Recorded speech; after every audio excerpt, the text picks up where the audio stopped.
ఇగో నీళ్ల ఎత్తిపోత పైన నిర్ణయం సర్కార్దే. అవసరం మేరకు కాళేశ్వరం లిఫ్ట్పై ప్రభుత్వం నిర్ణయం తీసుకోవచ్చు. నిష్ణాతులైన ఇంజనీర్లు ఉన్నారు, వారి సూచనల మేరకు నడుచుకోవాలి.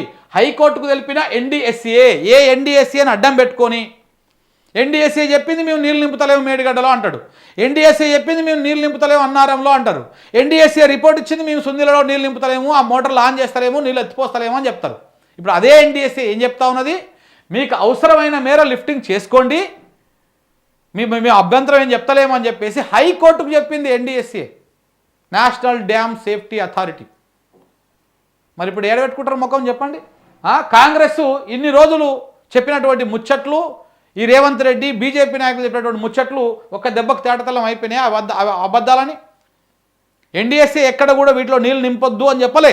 మీరు అవి సీపేజీలు ఉన్నాయి, ఆ సీపేజీలను రిపేర్ చేసుకొని మీరు వాడుకోండి.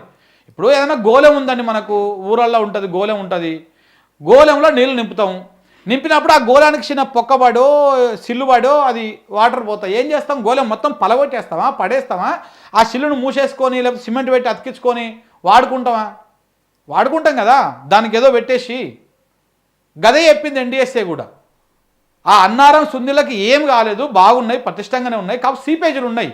సీపేజ్ అనేది ప్రతి బ్యారేజ్కి ప్రతి డ్యామ్కి అది సర్వసాధారణంగా ఉండేటివి.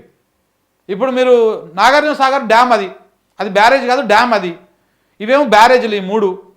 డ్యామ్ ఏమో రాక్ మీద కడతారు, రాక్ వచ్చిన దాకా పోయి రాక్ని బేసేసుకొని దాని మీద బలంగా నిర్మిస్తారు.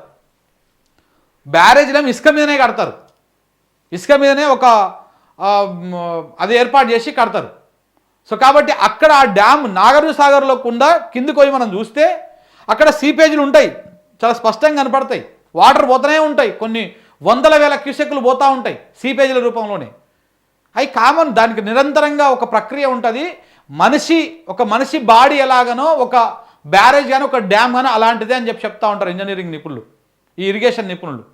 అంటే మనిషికి ఎట్లయితే నిత్యం ఒక పర్యవేక్షణ ఉంటుందో బాడీకి, అట్లనే ఒక డ్యామ్ కూడా ఎప్పుడు దాంట్లో చూసుకోవాలి. అట్లా చూస్తుంటే అది వచ్చేది వస్తూనే ఉంటాయి, పోయేది పోతూనే ఉంటాయి, అది సేఫ్టీగా అట్లనే ఉంటుంది అని చెప్తారు. ఆ మాత్రం ఇంగితం లేకుండా పొంగులేటి పోయి మాట్లాడతారు ఇది కొట్టుకపోతుందని, ఉత్తమ్ కుమార్ రెడ్డి పోయి మాట్లాడతారు కొట్టుకపోతారని, మా జిల్లా మంత్రి గారు నల్గొండ జిల్లా మంత్రి కోమటిరెడ్డి వెంకరెడ్డి గారు పోయి మాట్లాడతారు కొట్టుకపోతుందని. ఇప్పుడు ఎన్డీఎస్సీ ఏమంటున్నా అదేం కొట్టుకపోరు నాయన, మీకు అవసరం నన్ను వాటర్ వాడుకోండి అని అది చెప్తా ఉంది. మరి ఇప్పటికైనా వాడతారా వాడరా? వెలుగొండ ప్రాజెక్టును అడ్డుకోవాలని ఇంకొక ప్రయత్నం చేస్తూ ఉన్నారు. ఇది ఆంధ్ర చేస్తున్నటువంటి ప్రయత్నం వెలుగొండ. సో దాన్ని అడ్డుకోండి, మన నీళ్ళని ఎత్తుకపోతానికి వాళ్ళు ప్రయత్నం చేస్తూ ఉన్నారు, మన నీళ్ళు ఎత్తుకపోవడానికి ట్రై చేస్తూ ఉన్నారు అని చెప్పేసి. దీంతో తేటతెల్లం అయిపోయింది కదా హైకోర్టు చెప్పిన దాంతో.